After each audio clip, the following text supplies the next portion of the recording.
On October 7, 2025, the European Space Agency released the first official image of an interstellar object named Tri-I/Atlas passing by Mars.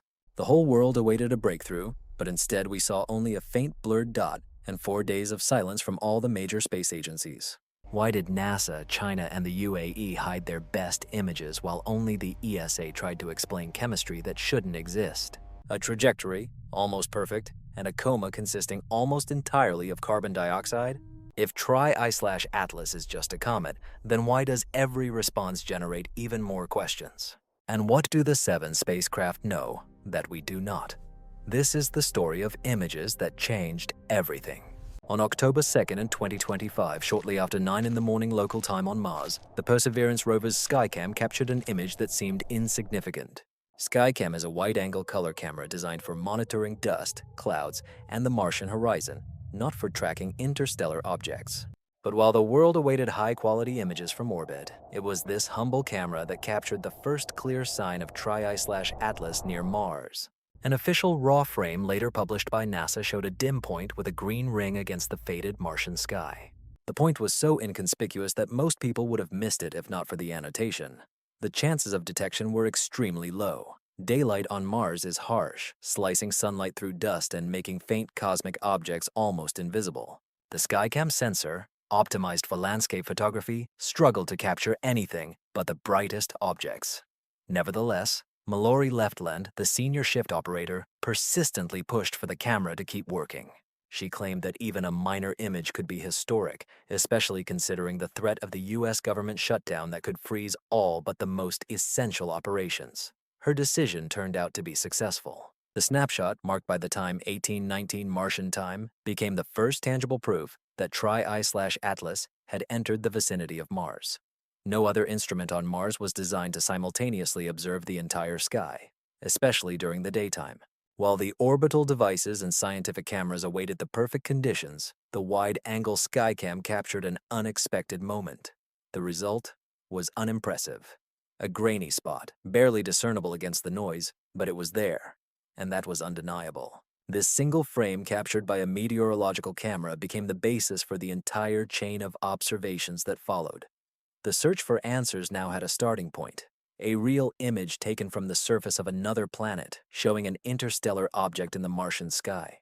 October 3rd, 2025 brought a rare alignment over Mars. 7 spacecraft, each with its unique specialization, were in the right place to observe Tri-I/Atlas as it passed just 30 million kilometers from the planet. It was not an ordinary passage, it was a convergence of sensors, each ready for the single chance to see an interstellar guest. A high-resolution camera designed for detailed imaging of Martian landscapes is installed on an orbital reconnaissance spacecraft, capable of distinguishing even rover tracks.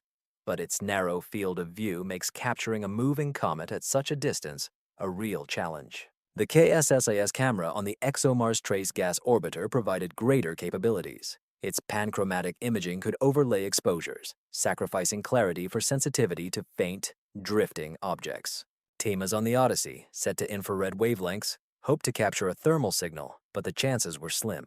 Most comets are invisible to its detectors unless they emit gas or dust. Mars Express contributed with 2 spectrometers, Amiga and SPECAM, both designed for mapping the mineral composition of the surface and atmospheric gases. Their strength lay in the analysis of coma chemistry, searching for characteristic traces of carbon dioxide, water, or something stranger. The NOMAD spectrometer, installed on the Trace Gas Orbiter, was aimed at detecting the faintest traces of volatile compounds, potentially indicating the interstellar origin of the comet. The Tianwen-1 orbiter from China added multispectral and radar capabilities, unique in its ability to explore both composition and structure, if geometry allowed. The HOPE probe from the United Arab Emirates, positioned in a higher orbit around Mars, provided ultraviolet and optical monitoring sensitive to broad changes in the coma, brightness, and shape. Every instrument had to face its own difficulties. The brightness was thousands of times lower than usual targets. It was necessary to track a moving point in the sky, and the exposure time was limited. Nevertheless, for a few hours, Mars became the best observation point in the solar system. A complete set of sensors, from high-resolution imaging to spectrometers, was ready to collect data that could never be replicated. In that fleeting moment, the promise was clear. If any anomaly or revelation could be found, it was at that moment when orbital devices and probes from around the world could capture it. The European Space Agency's publication appeared on October 7th. Instead of a clear portrait, the world received an animated loop, a faint blurred dot drifting across a black field surrounded by barely noticeable mist. It was the work of the KSSS camera on the ExoMars Trace Gas Orbiter, aimed at the predicted path of Comet 3I Borisov as it passed by Mars. The task was colossal. According to Nick Thomas, the lead researcher of KSSS, the comet was at least 10,000 times dimmer than typical Martian targets tracked by his team. To avoid signal distortion, Thomas limited the exposure time to 5 seconds per frame, a conservative decision prioritizing data integrity over striking visualizations. The resulting GIF compresses hours of effort into a few seconds of movement, where each frame captures an object on the verge of detection. What the animation shows is not the comet's nucleus, which remains unresolved even at such a distance, but its coma, a pale cloud of gas and dust stretched over several thousand kilometers. The brightness of the coma quickly fades, dissolving into background noise before any tail becomes visible. Spectroscopic analysis, the key to deciphering the composition, was marked as unclear in the statement of the European Space Agency. Raw data, as well as all first-level products, remain under the agency's standard 6-month embargo. Currently, only this processed preliminary version is available, serving as a placeholder for deeper analysis still in progress. Interaction norms require showing something, but the reality is that most of the data collected by KSIS remains hidden from view. The ESA press service insisted on a more striking image, but Thomas remained adamant. No artificial stretching, no excessive contrast. The risk of misinterpretation was too great, especially amid rumors of unusual chemistry and possible anomalies. At this moment, the only official view is this restrained animation, a modest yet important report on the interstellar visitor on Mars. The scientific community awaits, knowing that real answers are hidden in data that will not surface for several months. On October 4th, 2025, leaders of NASA, the European Space Agency, China's CNSA, and the United Arab Emirates gathered for a confidential video conference. The call was not scheduled in any public calendar and no transcripts appeared, but its impact was felt instantly. Over the next 3 days, every agency monitoring Mars fell silent. The only published data came from the European Space Agency, a cautious animation and a written statement that avoided specifics. NASA cited the ongoing U.S. government shutdown as the reason for limited updates, but this excuse did not apply to European and Asian partners. China and the United Arab Emirates, operating under various political pressures, provided no explanations at all. Inside the European Space Agency, tension was palpable. The communications staff wanted a dramatic reveal that matched public expectations for a historic interstellar meeting. But risk managers and scientific leaders protested, using language typically reserved for planetary defense events, discussing anomalous preliminary data, the potential for misinterpretation, and the need for interagency review. The phrase, "speculations driven by the media outweigh public trust," appeared in more than one internal memorandum. In the following days, rough statements were edited and revised, each mention of unusual chemistry or unexplained optical effects replaced with dull assurances of ongoing analysis. Silence enveloped not only what was shown, but also what was hidden. The European Space Agency imposed an embargo on raw KSSI data according to standard 6-month rules, but even the aggregated statistics on polarization and spectroscopy were minimized. The Mars Reconnaissance Orbiter and Perseverance teams from NASA released nothing but an annotated Skycam frame, redirecting all requests to headquarters. The Chinese spacecraft Tianwen-1 and the UAE's HOPE probe, equipped to gather unique spectral and radar data, have not published any updates nor confirmed any attempts at observations. The familiar rhythm of science, processing raw data, quick analyses, engineering journals, came to a sudden halt.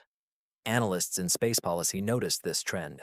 Competing agencies rarely coordinate their silence, especially regarding a high-profile discovery. The last time something like this happened was during asteroid flybys with implications for planetary defense, when early data could cause panic or confusion. But it was a comment, not a threat. What kind of anomaly could prompt such measures, when 4 agencies with different priorities and rivalries refrained from any statements except the safest ones? Some pointed out the risk of misinterpreting weak signals, or that it could provoke wild speculation about artificial origins. Others suspected deeper disagreements about how to check and interpret the first hints of unconventional chemistry or unexpected polarizations. Coordinated silence left the scientific community in ignorance. Public relations teams faced questions they could not answer. Astronomy enthusiasts tried but failed to correlate Skycam data, fueling rumors that the real story was hidden in classified files. At this moment, the only certainty was that something in the preliminary data, whether a calibration error, a physical anomaly, or simply fear of a media firestorm, convinced the leading space agencies of the world to wait. The anticipation of open data collided with a wall of caution, behind which the data awaited its resolution. Probability had never been on the side of the trio, 3 AIs and Atlas. The object's path, deviating by only 5 degrees from the plane of the ecliptic, passed between Mars in October and Jupiter's orbit in March, contradicting all probabilities. The European Space Agency's Space Monitoring Office conducted calculations. The chance that a random interstellar object will follow this trajectory is less than 1 in 10,000. Only one trajectory caused confusion, especially considering that the Skypatch flight passed very close to the coordinates of the WOW signal recorded in 1977. Official memoranda dismissed the coincidence as accidental, but statistics and probabilities fueled discussions among the scientists involved in the mission. Spectroscopists faced an even stranger task. The first spectra, cross-verified between VLT and JWST, showed strong lines of atomic nickel and a complete absence of iron. In comets, nickel and iron usually occur together, released from grains under the influence of heat or ultraviolet light. Here, there was no iron, despite the fact that nickel production was rapidly increasing with each approach to the sun.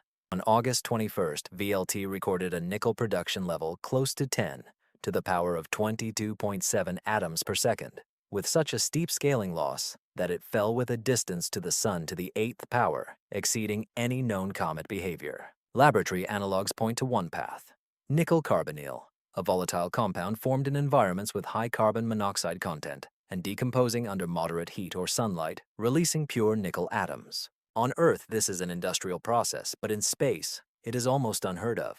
The absence of iron carbon signatures and any iron emissions left the team of chemists from DLR and INAF searching for natural explanations that fit the data obtained.